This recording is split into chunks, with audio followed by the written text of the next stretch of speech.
Hey gamers, welcome back to Cryptic Gaming. Hope you've been having a wonderful week. So we're going to be talking about furnitures today. There was a couple questions asked about mitigating furnitures. Do they exist? How to use them? So we're going to show you some of the favorites that I have. Now there's a lot more than what I'm going to go over here just because I don't really feel like going through all of them. So I'm going to show you my favorites. So we'll go to the cargo here, and I have moved a lot of the different styles of furniture that I prefer for mitigation. So here's a great one. It's called Chain Links. This is a major furniture. It's a mesh of steel wires that drapes over the side of your ship's hull. It's going to protect weak points against focused fire, meaning basically looking at the piercing damages that you take. It's going to help to protect against that. It says while trimming cells, it reduces incoming weak point damage by 60% at the cost of 10% of crew stamina per hit. So as you're taking hits, you're going to be losing 10% of your stamina on top of what's normally going to come out. Reduces incoming damage to weak points by 20% and increases the armor rating of equipped armor by 10%. So this is going to help boost any of the armors that you have set up, the natural mitigations of those, which would be like for piercing, the ablaze effect, explosives, things like that. This is going to help boost that. That's how you stack, just like you do with your weapons when you're looking at a ship that works off of explosives. You match your weapons to it, and then you match your furnitures to add to that. You do the same thing with armor with your furniture. Then, of course, you have the dummy spring loader here. This is going to reduce the reload time of spring loader weapons if you're using spring loaders, but it also reduces the duration of incoming torn cells effect by 25%, and it reduces the incoming flood charge. So maybe you're not using a spring loader on this thing, but you decide you want to help because there's a lot of torn cells taking place in PvP, or a lot of flooding charge taking place. So you could throw that on there, and it's going to help with some of that. And that will stack with what's on your ship as well. Now, there is not going to be any perk on your armors that has torn cells effect. In fact, this may be the only piece of furniture that's going to help with that. So keep that in mind. Okay, the emergency locker, you're going to reduce the duration of all damaging status effects applied to your ship by 50%. It increases the damage dealt by those effects by 15% though, so you're going to be able to reduce the amount of the time that it's on there, but you're going to be increasing the amount of damage basically on there. It does reduce incoming secondary damage by 10%, increases max hull health by 6%. Good furniture to have. Not necessarily something I run a lot, but you could put that on. I usually use that for like a brace ship or something like that. Then, of course, the iron capstan. This is going to resist enemy fire when a ship is anchored, but also makes the ship a sitting target. So you're kind of taking, a lot of hits because you're just sitting one place. It's going to reduce the damage taken by 15% and increase the threat generation, meaning the NPCs around you, they're going to be generated to focus on you. Now, if you're using a brace tank and you're trying to help take some of the heat off your DPS, you can pair this up with the blood banner, and you're going to be doing your DPS guys a favor, but you're going to want to make sure that you're using things like brace gun walls and stuff like that as well to really help you be able to brace that damage out. Then, of course, campaigning screens. This is going to reduce the incoming area of effect damage from enemy ships by 15%. It also reduces the incoming burning charge by 7%. Now, if you're not sure what that is, burning is what charges up to create the ablaze effect. Okay, so it's going to help reduce that, and it also increases your maximum hull health by 3%. Then you have this dynamic ballast control, which is going to help reduce incoming secondary damage for any type of damage that's coming in. It's going to cap out at 40%, 600 meters. Reduces the incoming piercing charge from enemy ships by 8%. It increases armor rating of equipped armor by 3%. So if you have an equipped armor that's helping with piercing charge or any kind of damage, it's going to really add on to that. You're going to get the 8% plus an additional 3% of whatever the armor is there. So I do recommend that you start looking at some of this stuff as you're wanting to build your ships. Leather station. So this is going to reduce the ablaze effect. Okay, the ablaze damage from a ship by 15%. It reduces the incoming burning charge from a ship by 12%.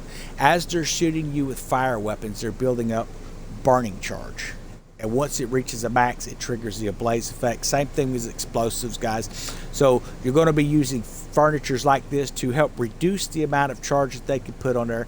And if they do manage to charge, it's going to reduce the incoming damage from that charge as well. So it also reduces the incoming duration of the ablaze effect by 10%.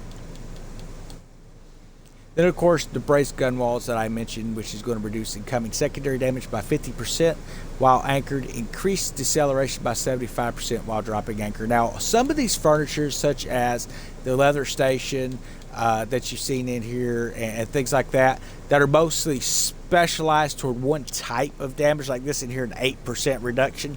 I don't typically use those. You're going to see a lot of braced gun walls on ships. You're going to see a lot of chain links and things like that. You're going to see a lot of those types of things that are reducing the overall effect of any type of damage, secondary damage most of the time, because most of these ships are going to be able to brace through the damage mitigation of the NPC ships. Now, of course, there is exceptions to every rule, like that little midget ship that we see in there, the sharpshooter that comes in and likes to pop you, one shot you or two shots you, depending on what kind of build you're using.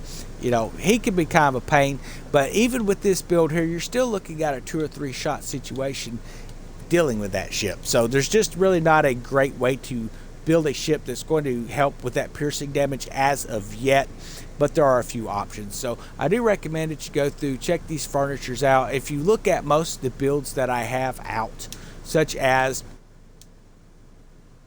this current schooner here, we'll go to our furniture.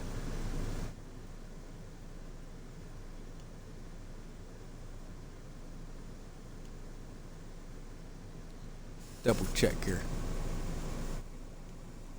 You're going to see I don't run a whole lot of stuff that's going to, reduce the amount of damage coming in. There's a few things that I will run, but it's not something I really focus on too much. I try to increase my DPS as much as possible and let my armor do the work. Now, if you're properly bracing and feeding the stamina to your crew, unless you're running into a specialty ship like a level 19 or a 20 sharpshooter, you're probably going to be able to survive most of your engagements. You might run into that occasional level 17 or 18 sharpshooter who's going to 2 or 3 shot you, but it's very rare for that to happen. So you're not going to see a lot of builds using these types of furniture that's going to help brace against, the specific types of mitigation, with that stuff. What you're going to run into is folks are mostly using furniture such as this braced gun walls, which is reducing the incoming secondary damage by 50%. I mean, that's really about the best that you can get. Now, it does increase your deceleration by 75%.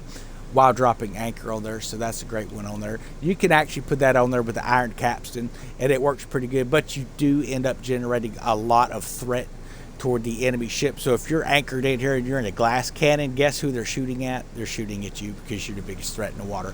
Like I said, if you go ahead and add that to like the bloody red banner here, you're really going to be taunting the heck out of these enemies, and they're really going to be focused in on sinking you. So only do that if you're running a brace tank, guys. And that is basically the types of furnitures you're going to find in here that's going to help you mitigate against certain specific damages. And then, of course, when it comes to your armors, I mean, it's totally up to you how you want to run that. The chances of you not getting sunk by anything are running pretty low. Now, running against the NPC ships, you're not going to see a lot of electricity. So I run the Ouroboros. I don't worry too much about it. We do see a lot of fire. We do see a lot of flooding, and we do see a lot of explosives. Don't see a lot of piercing, except from those little one shooters, and then of course the electric. But if you're using something that's designed with like a 30%, even like the Royal Custodian here, he's still going to 3-shot you. So put something on that's going to help with the other types of damage. If you do get sunk, you're going to come back in. It's going to heal that severe damage, so you're going to be pretty well off on that. They do have some types of armors in here, like Celestial Dance, you have 20%. It seems like Silver Sentinel, you get a 10% on there, but when you brace, it's going to create a bubble, give you a little bit more damage there, or a little bit more protection, but it's really not much when you look at it. So you're getting a 2-second of bracing. During the first 2 seconds of bracing, any damage taken is reduced by 3,000 for 2 seconds, but that's only for 2 seconds. You get a blue bubble, and then boom, it's gone. So it's going to reduce the damage taken by explosive weapons by 15%. Well, when you're looking at 35% on that weapon there, or we're looking at 20% here, plus the 30% against flooding and the fire, like I say, it's up to you how you want to do it. Me, I think Ouroboros is still one of the most balanced armors in this game. There are other options that you can use it's totally up to however you want to do it. Now, PVP, you're looking at different builds than what I share here for the PVE builds, but this is what I would recommend for if you're looking at wanting to build some kind of mitigation tank, like one of the viewers had asked. Here's the furniture you're going to be looking at. Y'all have a wonderful day.